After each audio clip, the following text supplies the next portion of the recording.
রাখে নাই যে হুজুরে আকরাম সাল্লাল্লাহু আলাইহি ওয়াসাল্লাম আজ থেকে প্রায় 1500 বছর পূর্বে দুনিয়া থেকে চলে গিয়েছেন, আর 1500 বছর পরে আমরা সুখ পালন করব, সেটা শরীয়তে জায়েজ নাই। আর হুজুরে আকরাম সাল্লাল্লাহু আলাইহি ওয়াসাল্লাম এই দুনিয়া থেকে চলে গিয়েছেন, রাসূলুল্লাহ সাল্লাল্লাহু আলাইহি ওয়াসাল্লাম কি মৃত্যুবরণ করে ফেলেছেন। রাসূলুল্লাহ সাল্লাল্লাহু আলাইহি ওয়াসাল্লাম বলেন হায়াতুন নবী, রাসূলুল্লাহ সাল্লাল্লাহু আলাইহি ওয়াসাল্লাম এখনো কবরের মধ্যে সশরীরে জীবিত আছে এবং আমাদের সব খবর ওনার কাছে পৌঁছতেছে, বলেন সুবহানাল্লাহ। আর তুমি বলো দুনিয়া থেকে চলে গিয়েছ না, আমরা কোরআন শরীফ তালাশ করলে পাই হুজুরে আকরাম সাল্লাল্লাহু আলাইহি ওয়াসাল্লামের এই জীবন দুনিয়ার জীবনের চেয়ে আখিরাতের জীবন হলো উত্তম, বলে সুবহানাল্লাহ। সত্যি কিনা? কোরআন শরীফে আছে ওয়ালাল আখিরাতু খায়রুল লাকা মিনাল উলা, বলে সুবহানাল্লাহ। আমরা পেলাম রাসূলুল্লাহ সাল্লাল্লাহু আলাইহি ওয়াসাল্লাম যেদিন দুনিয়াতে আগমন করেছেন সেই দিন শরীয়ত অনুযায়ী, কোরআন অনুযায়ী, হাদিস অনুযায়ী ঈদ হিসাবে গ্রহণ করা জায়েজ আছে, বলেন সুবহানাল্লাহ। তারপরে শব্দ, এটা আমার সময় কম, মিলাদুন নবী। আমরা অনেকে শুনি বলে মিলাদুন নবী নাই, বলে নাউযুবিল্লাহি মিন যালিক। তারা বলে মিলাদুন নবী নাই। আমি বলি যখন কোন ব্যক্তি বলবে মিলাদুন নবী নাই, সাথে সাথে হয় সে কুফরি করেছে, না হয় শিরক করেছে, বলে নাউযুবিল্লাহি মিন যালিক। যখন কোন ব্যক্তি বলবে মিলাদুন নবী নাই, তাহলে নবীর জন্ম নাই, না মিলাদুন নবী নাই মানে নবীর জন্ম নাই। নবীর জন্ম হয়েছে কিনা? যখন সে বলবে মিলাদুন নবী নাই, তার অর্থ হলো নবীর জন্ম নাই, তাহলে সাথে সাথে সে কুফরি করলো, বলে নাউযুবিল্লাহি মিন যালিক। আবার যদি সে বলে নবী আসেন কিন্তু তার জন্ম হয় না, মিলাদ নাই, তাহলে আল্লাহর সাথে সে শিরক করতেছে। কারণ আল্লাহ পাক রব্বুল আলামিন তার হাবিব মুহাম্মদুর রাসূলুল্লাহ সাল্লাল্লাহু আলাইহি ওয়াসাল্লামকে বলতেছেন, আপনি বলুন আল্লাহু আহাদ কুল হুয়াল্লাহু আহাদ আল্লাহুস সামাদ লাম ইয়ালিদ ওয়া লাম ইউলাদ ওয়া লাম ইয়াকুল লাহু কুফুয়ান আহাদ। আল্লাহ বলেন নবী আপনি বলুন আল্লাহ এক, আল্লাহুস সামাদ, আল্লাহ কারো মুতাবিক নন, লাম ইয়ালিদ ওয়া লাম ইউলাদ, তিনি কারো থেকে জন্ম নেন নাই, তিনি কাউকে জন্ম দেনও নাই, বলেন সুবহানাল্লাহ। আল্লাহ হলেন ওই সত্তা যিনি জন্ম নেন নাই, তিনি ছিলেন, আছেন এবং থাকবেন। একমাত্র আল্লাহ জন্ম নেন নাই, আল্লাহকে কেউ জন্ম দেয় নাই, আল্লাহ থেকে কেউ জন্ম নেয় নাই। সুতরাং যখন বলবে মিলাদুল মানে মিলাদ নাই, তার একমাত্র আল্লাহ, সত্যি কিনা? মিলাদ মানে কি? জন্ম। তো মিলাদ নাই, তার আল্লাহর মিলাদ নাই। মুহাম্মদ সব কিছুর মিলাদ আছে। এমন একটা গাছেরও মিলাদ আছে কিনা? গাছও আপনি যেদিন বীজটা বপন করলেন সেই দিন থেকে তার মিলাদ। সব কিছুর মিলাদ আছে, একমাত্র আল্লাহ পাক রব্বুল আলামিনের মিলাদ নাই। সুতরাং তুমি যখন বলবে মিলাদ নাই আর নবী আছেন সাথে সাথে তুমি আল্লাহর সাথে শরীক করলে, বলে নাউযুবিল্লাহি মিন যালিক। তাহলে মুহাম্মদুর রাসূলুল্লাহ সাল্লাল্লাহু আলাইহি সাল্লামের মিলাদ আছে, আছে কিনা? এখন কথা হলো, প্রশ্ন আছে যে মিলাদুন নবী, নবী যেদিন দুনিয়াতে আগমন করেছিলেন সেই দিনকে আমরা উদযাপন পালন করতে পারি কিনা, এই প্রশ্ন আছে। এই দিনকে আমরা পালন করতে পারি কিনা? রাসূলুল্লাহ সাল্লাল্লাহু আলাইহি সাল্লাম নিজে যদি পালন করে থাকেন তাহলে যাই হবে তো না যাই হবে?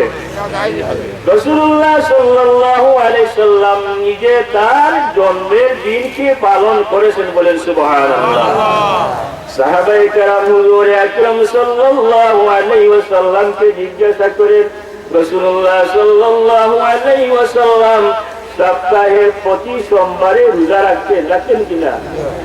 রাসূলুল্লাহ সাল্লাল্লাহু আলাইহি ওয়াসাল্লাম সপ্তাহের প্রতি সোমবারে রোজা রাখতেন। সাহাবায়ে কেরাম জিজ্ঞাসা করেন, ইয়া রাসূলুল্লাহ, আপনি সপ্তাহে প্রতি সোমবারে রোজা রাখেন কোন? হুজুর আকরাম সাল্লাল্লাহু আলাইহি ওয়াসাল্লাম দোয়া দেন, ওয়ালিদতু ফিহি, এই দিন আমি জন্মগ্রহণ করেছি এবং সর্বপ্রথম ওই দিন সোমবারে আমার উপরে ওহী অবতীর্ণ করা হয়েছে, এই জন্য আমি রোজা রেখে আমার জন্মের শুকরিয়া আদায় করি। বলেন সুবহানাল্লাহ। তো রাসূলুল্লাহ সাল্লাল্লাহু আলাইহি ওয়াসাল্লাম যদি নিজের জন্মদিন নিজে পালন করে থাকেন, তাও সপ্তাহে 25 সোমবারে, সপ্তাহে একদিন। তারা আমাদেরকে প্রশ্ন করে, পুরা প্রত্যেক বছর মিলাদুন নবী করো, নবীর জন্মদিন পালন করো, নবীজি প্রত্যেক বছর একবার জন্ম নেন। তো রাসূলুল্লাহ সাল্লাল্লাহু আলাইহি ওয়াসাল্লাম নিজে সপ্তাহের প্রতি সোমবারে রোজা রেখে নিজের জন্মদিন পালন করতেন। তো রাসূলুল্লাহ সাল্লাল্লাহু আলাইহি ওয়াসাল্লাম কি এটা মনে করতেন যে আমি প্রত্যেক সোমবারে জন্ম নেই? নাউযুবিল্লাহ মিন যালিক। তো রাসূলুল্লাহ সাল্লাল্লাহু আলাইহি ওয়াসাল্লাম নিজে তার জন্মদিন পালন করেছেন, এই দিন এটা হলো সুন্নতে রাসূলুল্লাহ। বলেন সুবহানাল্লাহ।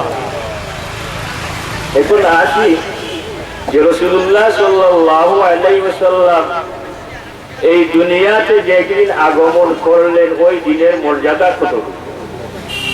রাসূলুল্লাহ সাল্লাল্লাহু আলাইহি ওয়াসাল্লাম এই দুনিয়াতে যে দিন, যে রাতে, যে মাসে এই দুনিয়াতে আগমন করলেন, সেই দিনের মর্যাদা কতটুকু? সেই দিনের মর্যাদা কতটুকু আমরা সবাই জানি। বছরের মধ্যে একটা মাস আছে রমজান শরীফ, সত্যি কিনা? রমজান শরীফ, এই রমজান শরীফের মর্যাদা বাড়লো কেন? সব মাসের চেয়ে আফজল, উত্তম এই মাস কেন মর্যাদাবান এই মাস? তার কারণ ওই মাসে কুরআন শরীফ অবতীর্ণ করা হয়েছে। শাহরু রমাদানাল্লাযী উনজিলা ফীহিল কুরআন, এই রমজান মাসে কুরআন শরীফ অবতীর্ণ করা হয়েছে। এই দিনে রমজান হলো সব মাসের চেয়ে উত্তম। এই মাসে যদি কেউ একটা ফরজ ইবাদত করে, তাহলে তাকে 70 গুণ বাড়িয়ে দেওয়া হয়, আর যদি একটা নফল ইবাদত করে, তাহলে ফরজের সমান সওয়াব পায়। বলেন সুবহানাল্লাহ।